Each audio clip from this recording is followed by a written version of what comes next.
In cultures around the world, rainbows have long been revered for their mesmerizing beauty and profound symbolism. Beyond their colorful appearance, rainbows carry deep spiritual significance, connecting humanity to the mysteries of the universe. One of the most enduring interpretations of rainbows is that of hope.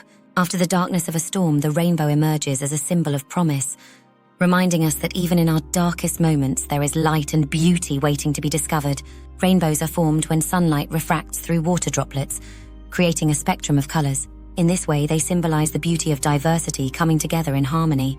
Just as each color blends seamlessly into the next, so too can we embrace our differences and find unity in our shared humanity.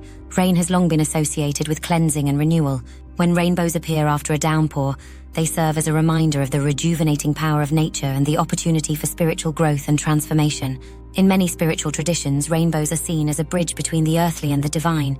Across cultures, they are often depicted as a sign of blessing or divine presence, reminding us of our connection to something greater than ourselves. As we gaze upon the beauty of a rainbow, let us be reminded of its timeless message, that even in the midst of life's storms, there is always beauty, hope, and the promise of brighter days ahead.